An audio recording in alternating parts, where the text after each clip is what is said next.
We love the Epiphany. We love the traditions, the wondrous star, the three kings, the music, we three kings, blah, blah, blah.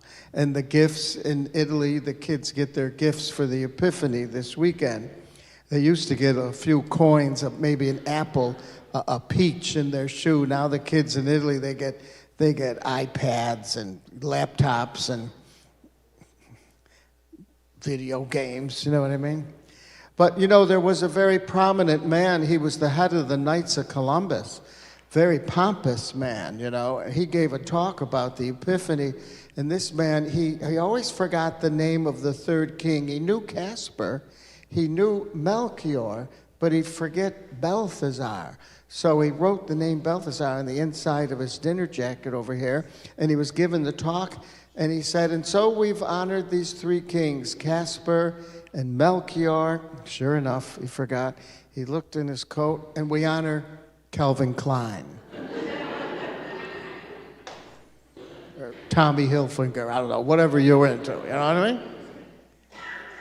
So, the big message of the Epiphany, the star, is that Jesus is revealed as a Savior, a light for all people, all nations, not just the Jewish people of the Holy Land, but Christ is the Lord for all people. So these kings represent people from all over, all kinds of nations, That's the big message.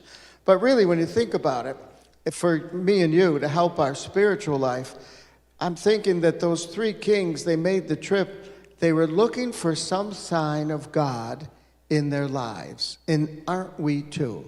How many times have you said, oh, God, just, I want some sign that you're with me, you're for me.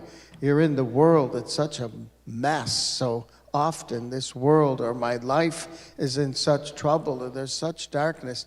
Give me some sign, God, that you're present, that they had the star was a sign of God.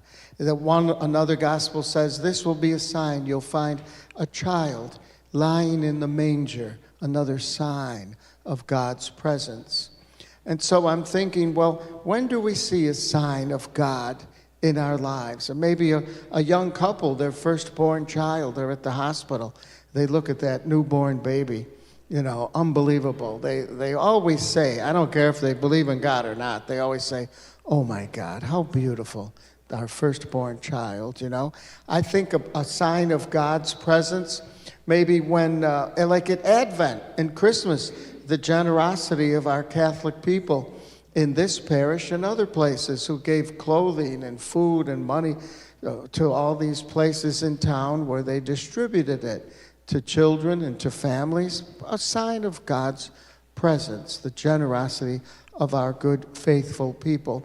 I'm thinking of maybe when you see a couple that was married in a church 60 years ago, 65 years ago, they've gone through thick and thin, a sacrament-blessed marriage. To me, that's a sign of God in our presence among us, I remember when I was living in Rome, Italy for about a year and a half, 1990 or so, I went one day near the Vatican is one of the branch stores for Mother Teresa of India with her sisters with the white and the blue outfit, remember? And they serve the poor in many cities, including Rome. And I remember once I saw these young nuns, they were literally picking bugs out of the hair of these street people, these poor people, homeless people. And they had a smile. They were so joyful, these young nuns serving these poor, desperate people. That was a sign of God present, among us. So you think of some too. Think of the last year that's ended now. There were tough times too, where you might have thrown up your hands and said, where the heck are you, God? But there had to be other times when you said, that's something really good.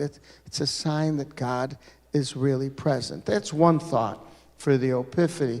The three kings were looking for a sign of God in their lives, and they traveled far to find it. The other thought is this. What did they do? Well, according to tradition, the gospel, they brought these gifts. They offered homage. They were worshiping the Christ child. They brought the gifts. Well, when we come to Holy Mass as Catholic people, companions of Jesus, our best expression of worship is gathered for Mass. Now, a lot of our good people, relatives, friends, they don't do it. They never do it on a weekend. They skip it, but they still consider themselves spiritual or religious or Catholic. Well, God bless them. Let Jesus sort it out, someday. But to me, the form of worship that is so beautiful is the Mass. And I always say we look our best when we're all together. When we're all together, we look our best. And we bring our gifts, our devotion, our faith, our loyalty to the Lord. And when the gospel said they left, the three kings, they left their gifts, they went home by another way. If you come to Mass, I think most people will go home, maybe not another way, but maybe by a better way. They'll leave and they'll say, I feel better. You know what, it wasn't like, going to a Bruce Springsteen concert, but you know what? I just feel a little bit better. I'm going home by a better way than when I came into the doors. And that's the beauty of worship, and that is the Epiphany. In the name of the Father, the Son, and